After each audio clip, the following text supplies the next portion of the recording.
마가복음 9장 33절부터 40절까지 제가 받들어 봉독해 올리겠습니다. 가버나움에 이르러 집에 계실 제7세 제자들에게 물으시되 너희가 길에서 서로 토론한 것이 무엇이냐 하시되 그들이 잠잠하니 이는 길에 서로 누가 크냐 하고 쟁론하였습니다. 예수께서 앉으사 12 제자를 불러서 이르시되 누구든지 첫째가 되고자 하면 뭇 사람의 끝이 되며 뭇 사람을 섬기는 자가 되어야 하리라 하시고 어린아이 하나를 데려다가 그들 가운데 세우시고 안으시며 제자들에게 이르시되 누구든지 내 이름으로 이런 어린아이 하나를 영접하면 곧 나를 영접하며 누구든지 나를 영접하면 나를 영접함이 아니요 나를 보내신 이를 영접합니다. 요한이 예수께 여짜오되 선생님 우리를 따르지 않는 어떤 자가 주의 이름으로 귀신을 내쫓는 것을 우리가 보고 우리를 따르지 아니함으로 금하였나이다. 예수께서 이르시되 금하지 말라. 내 이름을 의탁하여 능한 일을 행하고 즉시로 나를 비방할 자가 없느니라. 우리를 반대하지 않는 자는 우리를 위하는 자니라. 아멘. 40절까지 제가 붙들어 봉독에 올렸습니다. 사랑의 주님, 참으로 감사를 드립니다. 좋은 날, 아름다운 날, 주님의 날, 어김없이 저희들을 주 앞에 믿음으로 달려나오게 하시고 이 시간도 주의 말씀 앞에 세워주시니 참으로 감사를 드립니다. 잘 듣게 하여 주옵소서. 잘 깨닫게 하여 주옵소서. 잘 실천할 수 있는 저희들 모두가 되게 하여 주셔서 날마다 말씀 충만한 삶이 이루어지게 하여 주옵소서. 오늘도 부족한 종의 입술을 주관하시되 하나님 영광만을 받아 주옵소서. 예수님의 이름으로 기도하옵나이다. 아멘. 아멘. 할렐루야. 우리 한번 옆에 분들하고 인사하실 때 이렇게 한번 인사합니다. 예수님의 마음을 품으세요. 네, 할렐루야. 네, 예수님의 마음을 품으세요. 주님의 마음을 품고 산다고 하는 것은요, 엄청난 행복입니다. 너무나도 아름답고 귀한 그런 삶이다. 그렇게 생각을 합니다. 오늘은 특별히 섬김에 대한 말씀을 통해서 하나님 앞에 헌신을 하기를 그렇게 간절히 바라는 마음으로 말씀을 함께 나눌 텐데요. 리빙스톤이 그런 말을 했다고 합니다. 주의 일꾼의 자격은 첫 번째도 겸손, 두 번째도 겸손, 세 번째도 겸손이다. 근데 하나님 앞에 기억되고 바로 설 수 있는 위대한 길이 겸손한 삶이다. 막 그런 말씀이고요. 하나님의 영광을 위해서, 하나님의 사역을 위해서 이 땅에 그리스도인들이 남은 생에 최선을 다해서 살아가야 되는데 이에 필요한 것이 뭐냐? 섬김입니다. 그래서 저는 하나님의 백성으로 하나님의 일에 있어서 필요한 것이 있다면 첫째도 섬김이고 두 번째도 섬김이고 세 번째도 섬김이다. 저는 그렇게 말씀을 드리고 싶습니다. 말 없는 섬김이라고 하는 그런 글이 있는데요. 참된 섬김에는 말이 필요 없다. 그러나 우리는 말이 너무나도 많다는 거죠. 섬김은 적고 말만 많기에 우리의 섬김은 하나님께 영광을 돌려드리기보다는 교회를 아프게 할 때가 많다. 그에게 예수 그리스도의 정신이 없기 때문이다. 예수 그리스도의 마음을 품지 않는다면 유능하면 유능해서 말이 많고 무능하면 무능해서 말이 많다. 자, 우리는 예수 그리스도의 정신으로 섬겨야 한다. 예수 그리스도의 정신으로 섬기는 사람은 잠잠한 양과 같다. 그들의 섬김에는 오직 땀과 눈물이 가득할 뿐 구차한 말들이 없다라고 하는 그런 글입니다. 여러분 가슴에 와 닿지 않습니까? 그래요. 섬김이라고 하는 것은 말이 없다는 거예요. 묵묵히 베스메스를 향하여 나아가는 두 암소와 같이 내 오직 땀과 눈물을 아끼지 않고 헌신하는 섬김, 이것이 진정한 섬김이고 이 섬김을 통해서 하나님 앞에 아름다운 헌신의 열매가 이루어지리라고 그렇게 믿습니다.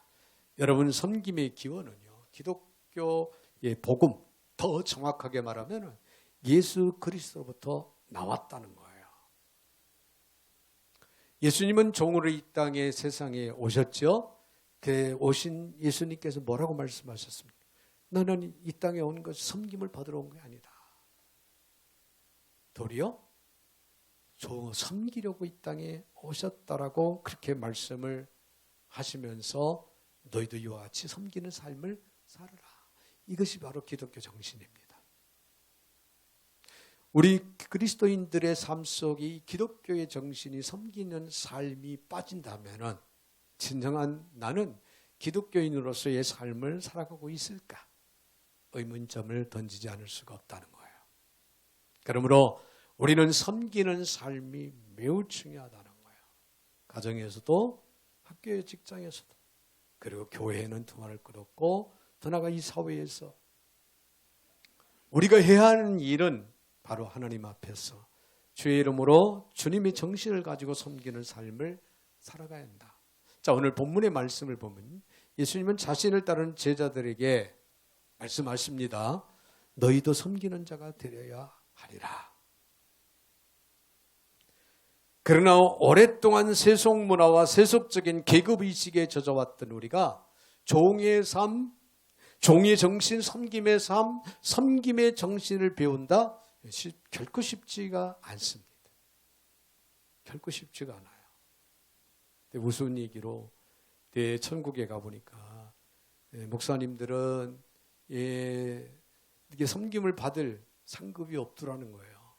그게 왜 그러냐 물어보니까 이 땅에 너무 성도들에게 많은 사람들에게 섬김을 많이 받았고 섬김을 받기를 원하는 그런 심정으로 살았기에 하늘나라에서는 섬김받을 길이 없다. 그런 이야기가 있다고 합니다. 우스운 이야기 같지만은 이게 그냥 지나쳐서 들을 이야기는 아닌 것 같아요. 그래서 정말 우리 한소망교회 우리 교우들은 선교사님들 그래도 100%라고 완벽하게라고 이야기할 수는 없겠지만은 돌아보고 섬길 수 있다고 하는 것은 우리들에게 주어지는 축복의 기회입니다. 할렐루야. 네,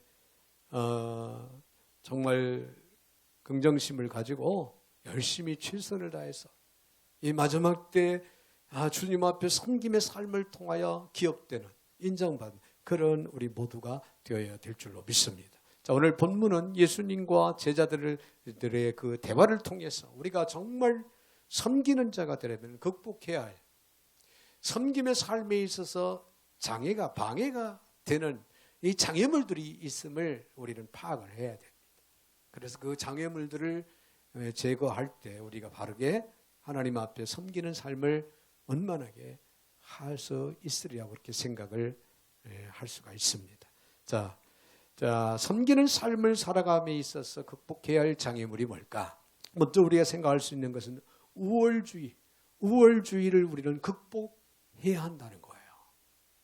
자, 오늘 주님은 자신이 져야 할 다가오는 십자가를 바라보시고 생각하시고 묵상하면서 지금 길을 걷고 계십니다.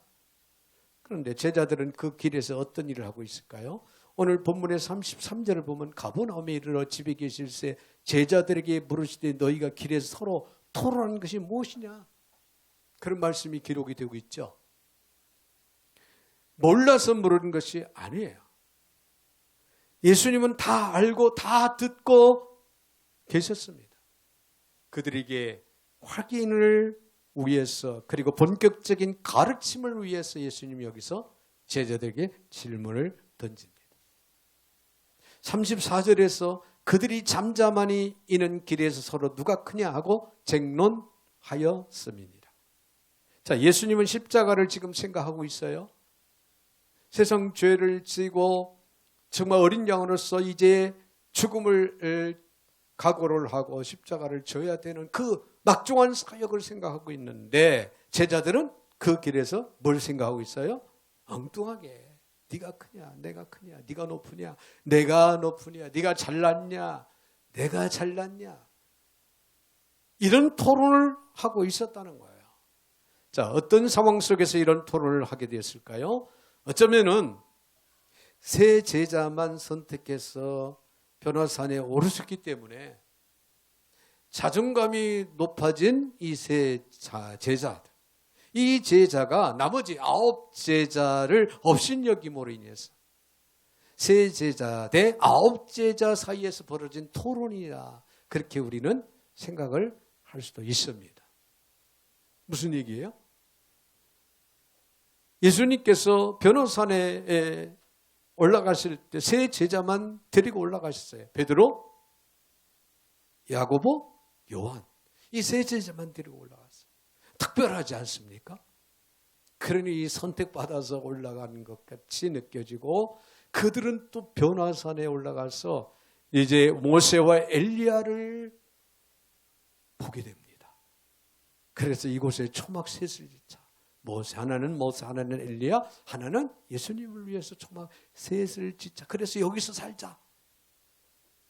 너무 황홀하고 너무 아름다운 너무 귀한 그런 모습을 세 제자는 보고 왔어요.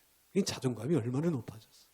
야, 우리는 그래도 예수님과 함께 모세도 보고 엘리야도 보고 예수님은 특별히 우리를 선택해서 그런 상황을 볼 수 있도록 이렇게 해주셨다. 너희들하고는 게임이 안 된다.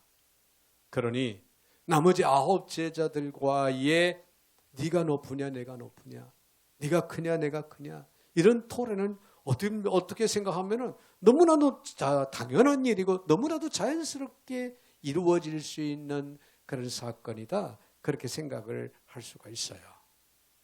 예수님이 이 땅에 다시 오실 때 누가 오른편에 서고 누가 왼편에 있을 거냐 이런 토론을 했을지도 모릅니다. 기도라고 하는 책을 저술하는 우리 시대의 기독교 영성운동의 거성 리처드 포스트의 책에 이런 글이 적혀 있습니다. 돈, 성, 권력 이걸 조심하라.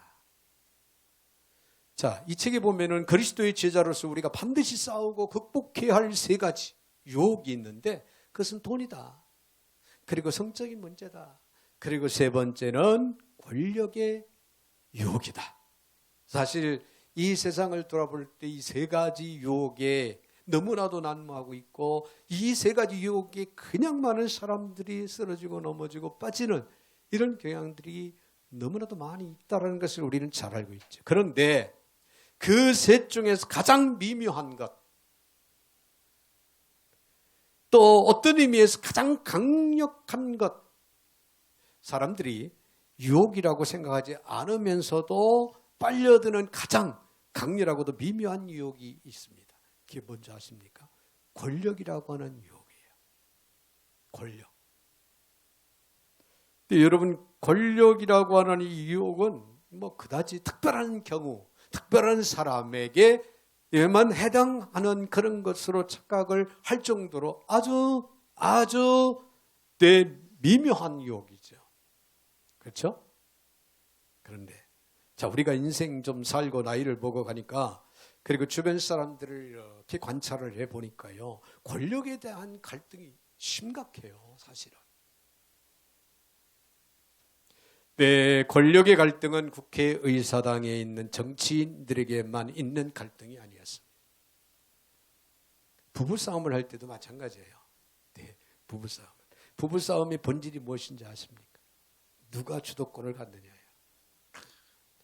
지금 우리나라 유교의 사상이 막 있을 그 시대에는 그래도 어느 정도 이렇게 정리가 돼 있는 공식처럼 그렇게 오다가 지금 이 시대에는 여러분 부부가 맞벌이 부부 시대예요. 여성과 남성 능력 차이가 거의 없는 시대에 지금 우리가 살아가고 있다 보니까 가정에서도 이제는 이 권력 누가 대장이냐. 네, 고백합니다마는 저희 집의 대장은 제 아내입니다. 제가 손을 들었어요.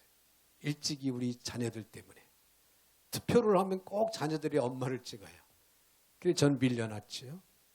그래서 제가 교회에만 오면 큰 소리 칩니다. 교회에만 오면. 왜냐하면 교회에서는 아무래도 제가 목사니까 대장로를 할 수 있겠죠. 자, 그런데 가정에서도 이 부부싸움의 원인을, 본질을 생각해 보면은 이 권력 싸움이라는 거예요. 누가 주도권을 잡느냐, 누가 생활권을 가지고 있느냐. 그래서 부부싸움이 이루어지는 거예요. 이거 권력, 이거 포기하면은 부부싸움 할 필요가 없어요. 안 합니다. 자, 이것은 가정만의 문제인가? 아니에요. 교회에서도 이런 문제가 버젓이 이루어지고 있다는 거예요. 교회 모든 자리는 사실 철저하게 봉사의 자리, 할렐루야. 하나님 앞에 헌신의 자리예요. 누가 무엇을 맡아서 이 일을 하든 그것은 다 하나님의 영광을 위해서 하나님께서 맡겨진 일들이에요. 할렐루야. 이 일을 맡기기 위해서 교회라고 하는 기관 안에는, 그 공동체 안에는 여러 다양한 기관들이 있죠. 그렇죠?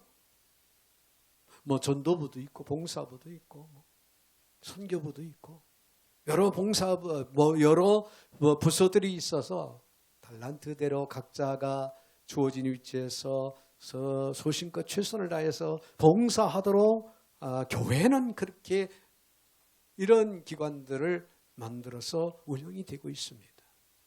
그런데 어느덧 교회는 계급사회가 되어가고 있다는 거예요. 네가 높으냐, 네가 높은 자리냐, 네가 리더자냐, 아니냐. 나는 너보다 낫다, 너보다 우월하다라는 의식 때문에 진정한 섬김의 모습을 보지를 못하는 거예요. 오늘날 교회 안에 일어나고 있는 이런 일들입니다. 여러분, 우리는 예수님을 똑바로 봐야 됩니다. 예수님을 바로 알고 바로 바라보고 바로 믿고 따라야 됩니다. 빌립보 2장 5절에 너희 안에 이 마음을 품으라 곧 그리스도의 예수의 마음이니. 할렐루야. 예수 그리스도의 마음을 품으라 이거예요. 예수 그리스도의 마음은 뭡니까? 내 온유와 겸손한 마음. 저 섬김의 마음이에요. 섬김의 마음. 여러분이 예수님의 마음을 품으십시오. 예수님을 본받으십시오. 예수님의 자세를 배우십시오. 그렇다면은 우리는 어떤 자리에서 누구를 대하든 무슨 일을 하든 우리는 능히 섬김의 삶을 이루어갈 수 있게 될 줄로 믿습니다. 우리가 참으로 예수님을 바라보고 본받을 때 비로소 우리 안에 있는 못된 우월의식을 우리는 능히 극복하고 진정으로 그리스도의 종답게 섬김의 삶을 우리는 살아가게 될 줄로 믿습니다. 더 나아가서는요, 여러분 이기주의를 극복해야 됩니다. 이기주의를 극복하라. 우리의 섬김이 순수할 수 없는 이유가 무엇일까? 많은 이유가 있겠지만은 가장 강력한 장애물은 이기심입니다. 이기심. 우리가 섬기고 봉사하면서도 의식이 그 밑바탕에 항상 깔려 있는 게 뭔지 압니까? 이기심이에요. 항상 깔려 있는 게 이기심입니다. 자기 과시, 자기의 욕망, 은근히 대접받고 싶어, 높임을 받고 인정을 받고자 하는 이런 생각이 항상 깔려 있다는 거예요. 여러분 아니라고 그렇게 고백할 수 있습니까? 아니에요. 그 자리에 서면은 누구나가 그런 생각에 사로잡히는 것은 겉으로 표현을 고백을 하지 않을 뿐이지 그 내면에는 그게 깔려 있다는 거예요. 여러분 내면 매우 중요합니다. 돌아온 주일은 내면에 대한 말씀을 우리 함께 나누면서 이제 우리의 마음의 중심에부터 헌신하고자 하는 우리 성숙한 그리스도인들로 세워져 가야 된다라고 하는 그런 말씀을 드리고 싶어서 준비를 합니다만은 여러분 봉사의 밑바탕에도 깔려있는 그런 모습, 그런 모습들을 우리가 보는데요. 예수님은 제자들이 정노릇하는 참된 섬김을 배우기를 원하고 계십니다. 그래서 오늘 본문 35절을 보면은 예수께서 앉아서 12 제자를 불러 이르시되 누구든지 첫째가 되고자 하면 무사람의 끝이 되며 무사람을 섬기는 자가 되어야 하리라. 할렐루야. 섬기는 자가 되어야 한다. 너희들이 정말 높아지기를 원하느냐? 너희들이 크기를 원하느냐? 너희들이 인정받기를 원하느냐? 그렇다면 진정한 섬김의 삶을 살아라. 섬기는 자가 되라. 그리고 섬김의 표본, 섬김의 모델로서 예수님은 시청각 교육을 시작합니다. 시청각 교육. 36절로 37절에 있는 말, 어린아이를 하나를 데려다가 그들 가운데 세우시고 안으시며 제자들에게 이르시되 누구든지 내 이름으로 이런 어린아이 하나를 영접은 곧 나를 영접하며 누구든지 나를 영접하면 나를 영접함이 아니요 나를 보내신 이를 영접함이니라.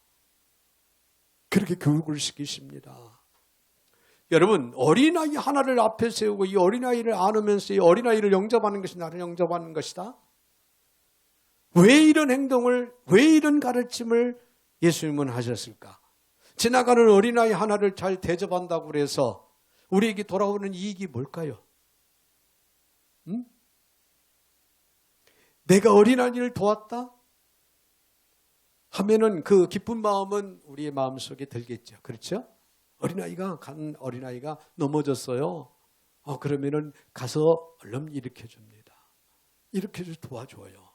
그러면은 내 마음에 그래도 우리 집 자녀들을 일으켜준 것처럼 마음이 뿌듯하고 기쁨은 들겠지요. 그러나 특별한 이익은 없어요. 특별한 이익은 돌아오지 않습니다.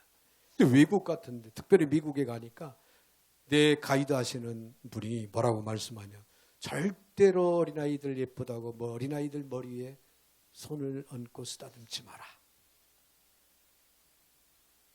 그 뭘 공항에서 숙소로 가면서 제일 첫 번째 알려주더라고요. 제가 처음에 미국 갔을 때는 이게 무슨 소린가 그랬어요. 그런데 미국 사회는 그렇답니다. 자칫 법에 걸린다는 거죠. 근데 함부로 어린아이를 예뻐해서도 안 된다, 그런 얘기가 되겠죠. 그저 보고 방긋 웃고 웃어주고. 그렇습니다. 세상 사람들은 여러분 어린아이들에 대한 별로 그렇게 자기 자신들에게 아주 유익함으로 돌아올 것이라는 그런 생각을 별로 갖지 않지요. 자, 그러나 여기서 어린아이는요, 무슨 의미가 담겨져 있냐면 낮은 자, 비천한 자의 대명사입니다. 당시 이스라엘을 비롯한 근동 지역 사람들은 여성과 어린아이들을 아예 사람들 숫자에 포함시키지를 않았어요. 근데 오병이의 기적의 이야기를 우리가 들어도 팔레스타인에서도 그랬다라고 하는 걸 알 수가 있죠. 어린아이, 여자 빼고 남자들만 5,000명이었더라 그랬잖아요. 자, 그러므로 주님의 이 교훈은 명예욕과 권세욕에 빠져있던 제자들에게 일침을 가하는 그런 말씀이 아닐 수 없었습니다. 그렇습니다. 여러분, 세상 사람들은 부와 명예를 얻기 위해서 어떻게 합니까? 부와 명예를 많이 지는 사람들을 가까이 합니다. 어린이를 가까이 할 시간이 있으면 부와 명예가 높은 사람, 많은 사람을 가까이 해서 좀 뭔가 유익을 얻으려고 하는, 도움을 받으려고 하는, 그래서 자기보다도 더 유명한 사람, 권세 있는 사람, 돈 많은 사람에게 접근하고 심지어는 아첨까지 하면서 친해지기를 원하는, 여러분, 그런 모습. 그러나 성도들의 삶의 방식은 이와 달라야 한다는 거예요. 우리 예수 믿는 그리스도인들의 삶은 이와 달라야 된다는 거예요. 무엇을 얻으려고 사람을 골라서 선택하고 사람을 가까이 하는 것이 아니라 내가 가진 것, 내가 얻은 것, 내가 받은 것, 할렐루야, 그리스도 안에서 내가 체험하고 내가 느끼고 내가 얻은 것을 어떻게 하면 많은 사람들에게 나누어 줄까? 많은 사람들에게 줄 것인가를 생각하고 다가갈 수 있는 그런 삶이 우리들의 삶 가운데는 이루어져야 된다, 그런 얘기예요. 할렐루야. 내 마음속에 이기심이 있다면 감히 우리는 그런 생각도 못하고 그런 행동을 할 수가 없을 겁니다. 그러나 내 안에 이기심을 내려놓으면, 이기심을 버리면 여러분, 우리는 이웃을 향해서 다가갈 수가 있습니다. 내 것을 주려고 사람들을 가까이 할 수 있게 될 줄로 믿습니다. 주님은 우리를 향해서 세상에서 다이아몬드다, 너희는 세상에서 다이아몬드다, 이렇게 말씀하지 않았어요. 너희는 세상의 빛과 소금이다. 여러분, 빛과 소금은 어떻습니까? 네, 빛과 소금은, 네, 여러분, 그 썩고 냄새 나고 어두운 곳에 필요한 존재가 빛과 소금입니다. 그렇죠? 어두운 이 세상, 썩어가는 타락하는 이 세상에 빛과 소금의 역할을 감당해야 할 사람들이 누구냐? 우리 예수 믿는 그리스도인, 오늘 저와 여러분들이라는 거예요. 너희는 세상에 나가서 빛과 소금의 역할이 되라. 빛을 발하고 소금으로서의 역할을 잘 감당하라. 이것은 다른 말로 표현한다면 많은 사람들에게 너희가 받은 은혜, 받은 체험, 받은 사랑을 나누어 주라, 베풀라, 헌신하라. 우리는 몇 년 전에 돌아가신 테레사 수녀를 잘 기억합니다. 어느 날 테레사와 함께 살고 있던 한 분이 이런 질문을 했다고 합니다. 수녀님, 당신은 잘 사는 사람, 평안하게 살아가는 그런 사람, 그리고 높은 자리에서 삶을 살아가는 그런 사람들을 바라볼 때마다 이 시기심이 안 생깁니까? 수녀님은 충분히 그런 사람들 못지않게 아주 잘 살 수 있고 높은 자리에 설 수 있고 인기가 있는 삶을 살아갈 수 있을 텐데 수녀님은 시기심 없습니까? 그렇게 질문을 하자 이 테레사 수녀는요, 유명한 대답을 했다고 합니다. 그 대답인즉, 허리를 굽히고 섬기는 사람에게는 위를 쳐다볼 수 있는 시간이 없다.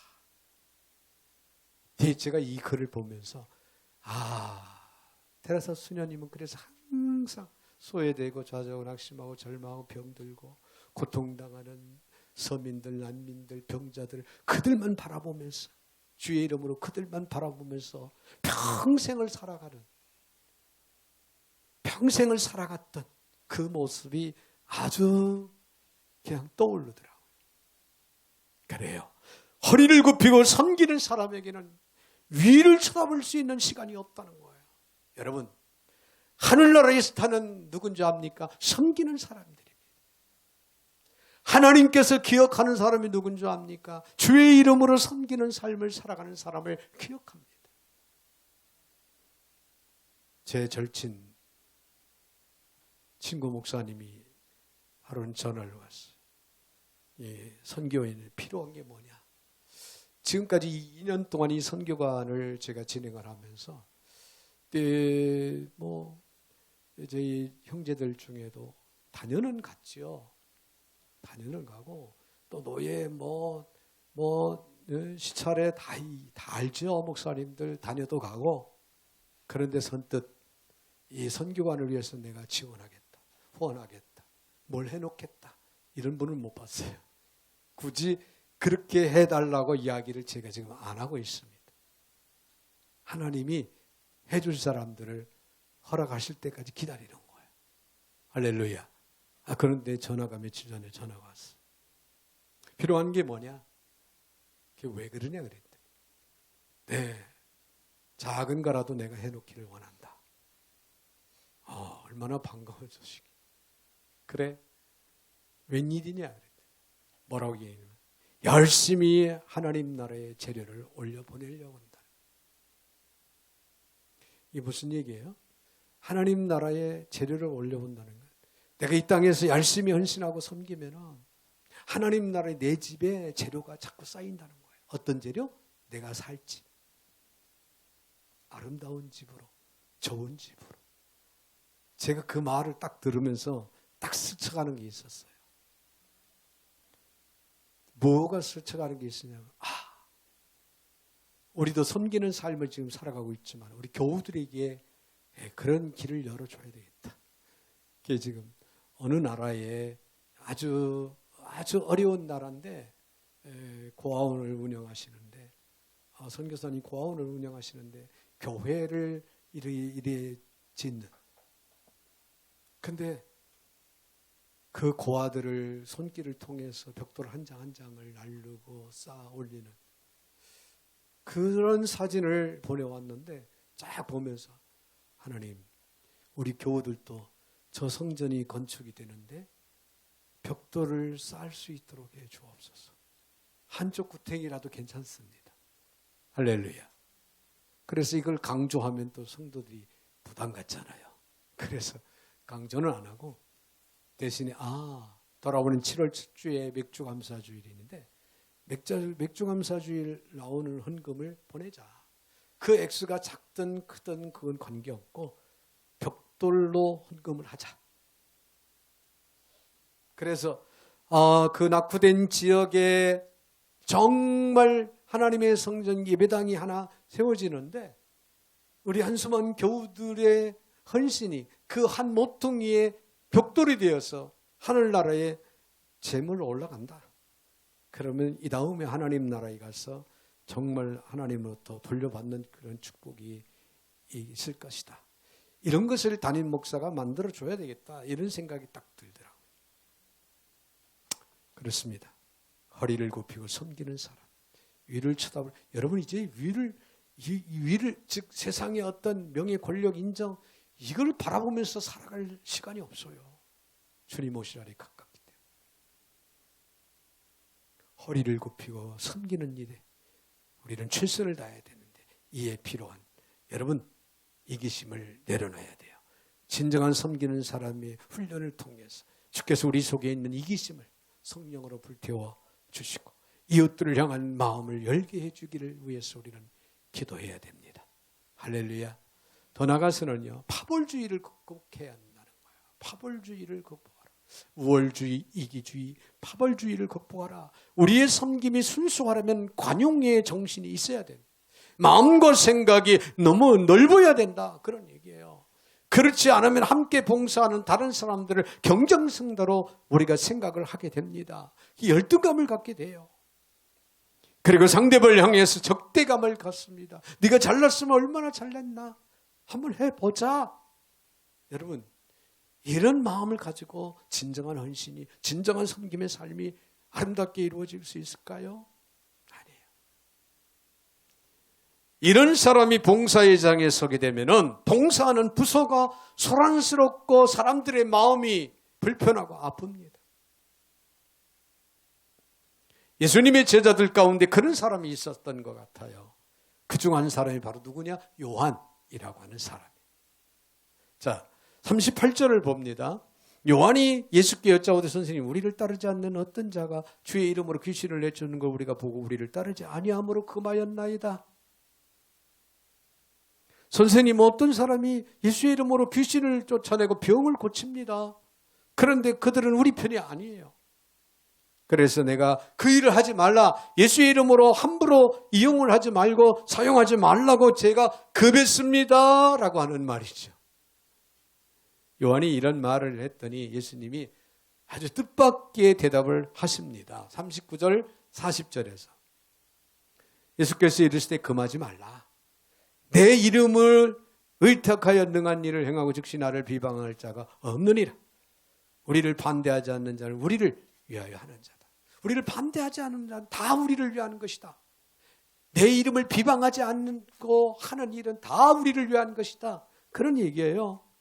요한이 이야기를 했을 때 38절 이야기를 했을 때 야, 너 우리 편에 충성심이 막 너 대단한 이런 말을 들을 줄 알았죠. 예수님부터 충성심이 강한 제자라고 칭찬을 받을 줄 알았는데 예수님은 그대로 둬라. 그들이 하는 대로 둬라. 그렇게 말씀합니다. 그 사람도 우리 편이다. 자, 우리는 항상 내가 받은 은사, 내가 봉사하는 생각을 하지만 전체를 우리는 생각해서 헤아려 볼 수 있는 마음, 넓은 마음이 우리에게 필요하다는 거예요. 여러분, 내가 어떤 은사를 받아서 봉사한다면 하나님이 동일한 은사를 남에게 주어서 하는 것도 인정해야 돼요. 나만 그 은사가 있는 게, 나만 전도의 은사가 있는 게, 나만 기도의 은사가 있는 게 아니에요. 나만 봉사의 은사가 있는 게 아니에요. 다른 성도들에게도 똑같은 봉사의 은사도 줄 수 있고 또 전도의 은사를 줄 수도 있고 기도의 은사를 줄 수도 있다는 거예요. 딱 그 사람보다 내가 기도를 더 물뜨기 잘한다? 아니에요. 같은 은사를 주었다면 같이 뜻을, 힘을 모아서 하나님의 나라를 위해서, 하나님의 영광을 위해서 우리는 헌신하고 봉사해야 된다. 그러려면 여러분, 파벌주의를 내려놓고 넓은 마음으로 포용할 수 있는, 할렐루야, 함께 할 수 있는, 할렐루야. 우리는 따로따로가 아닙니다. 따로따로 서 있는 것처럼, 따로따로 행하는 것처럼 보이지만 우리는 그리스도의 몸에 붙어있는 지체로서, 그리스도의 몸을 세우는 데 필요한 지체로서 한 공동체를 이루어 가는 거예요. 잊어서는 안 됩니다. 그렇습니다. 여러분, 요한은 예수님의 제자이면서 오랫동안 이런 파벌주의에서 벗어나지 못했던 것을 성경은 우리에게 보여주는데요. 자, 그러나 중요한 것은 요한이 변한다는 거예요. 요한이 변했다는 거예요. 여러분, 우리도 변해야 되고 변하지 않으면 안 된다는 거예요. 어떻게 변했습니까? 훗날 요한은 요한 1서, 2서, 3서를 씁니다. 요한 1서, 2서, 3서의 내용이 무엇입니까? 사랑하는 자들아, 우리가 서로 사랑하자. 사랑은 허다한 죄를 덮는다. 사랑은 하나님께 속한 것이다. 할렐루야. 여러분, 사랑은 하나님께 속한 거예요. 하나님께 속한 사랑 가지고 형제를, 이웃을, 성도를 사랑한다. 너무 귀하고 아름다운 거예요. 테라사 수녀에게 이런 그리스도의 사랑이 없었다면 평생을 그렇게 훌륭한 분이 그렇게 살아가지 못했을 거예요. 네, 요한이요 변합니다. 사랑의 제자로. 할렐루야. 자, 이런 사랑의 편지를 쓰는 넉넉한 가슴의 사람으로 변한 거예요. 언제부터 변했을까요? 여러분, 사도행전에서부터 결정적으로 변합니다. 사도행전의 역사는 어떤 역사입니까? 성령 강림의 역사예요. 성령 강림 이후에, 성령 충만 후에 제자들이 변합니다. 베드로도 변하고 요한도 변하고 많은 제자들이 변해요. 성령 충만했다고 사람이 성자가 되는 것은 아니지만, 인간이기 때문에 그런 뒤에는 실수도 있겠지만은, 그러나 확실히 다릅니다. 복음서의 요한, 베드로, 야고보, 사도행전의 요한, 베드로, 야고보 비교를 해보세요. 복음서에서는 그냥 예수님을 따라가다가 나도 한몫하겠다, 부자가 되겠다, 성공하겠다, 나도 좋은 자리에 앉았으면 좋겠다, 이런 생각들을 가지고 예수님을 따랐기 때문에 십자가를 지실 때 다 뿔뿔이 흩어진 거예요. 그러나 사도행전의 예수님의 제자들을 보세요. 그들은 생명을 내걸고 순교의 정신을 가지고, 아니 마지막 순교하기까지 하나님의 나라를 위해서, 복음을 위해서, 하나님의 영광을 위해서 살았던 제자들임을 우리는 확실히 알 수가 있습니다. 변화의 역사, 성령의 충만한, 성령의 통치 아래 거하는 삶이 우리로 하여금 파벌주의를 내려놓게 만듭니다. 할렐루야. 오늘도 여러분을 사랑하고 여러분과 함께 여러분을 보호하시고 인도하신 성령님의 여러분 순복하십시오. 그 성령을 쫓아 믿음으로 행하는 삶을 살아가기 위해서 몸부림치십시오. 성령님이 여러분들을 바로 세워주실 것이고 여러분을 바로 사용하실 것입니다. 사랑하는 성도 여러분, 본능대로 살면 우리는 늘 우월주의, 이기주의를 극복하지 못하고 파벌주의를 극복하지 못하고 살아갑니다. 그것이 죄인의 본성이기 때문에 그렇습니다. 그래서 우리는 성령 충만을 날마다 구해야 된다. 성령 충만이 뭐예요? 성령님의 지배를 받는 거예요. 성령님의 통치를, 성령님이 하라 하시는 것을 피하지 마세요. 주저하지 마세요. 외면하지 마십시오. 내 안에 성령님이 말씀하면 우리는 즉각적으로 순종하십시오. 그게 성령의 사람이에요. 그런 사람이 바로 하나님 앞에 섬김의 삶을 바로 할 수 있는 헌신자들이 된다는 겁니다. 여러분, 그래서 성령이 나를 충만하게 하시면 나는 넉넉한 마음, 넉넉한 가슴을 갖고 핍박과 조롱을 받으면서 이웃들을 우리는 섬길 수가 있고 이웃들을 주님 안에서 세워주고 견고한 섬김의 사람으로 우리는 살아갈 수 있는 그런 삶을 살게 될 걸로 믿습니다. 자, 우리가 사도행전의 사람들처럼 성령으로 충만하여 우리의 남은 여생, 오늘 저와 여러분의 남은 연생 주 앞에 진실로 섬기는 자로 살아갈 수 있기를 주님의 이름으로 축원을 드립니다. 거룩하신 하나님 감사합니다. 오늘도 어김없이 저희들을 사랑 가운데 불러주시고 또 성령으로 말씀으로 세워주시니 감사를 드립니다.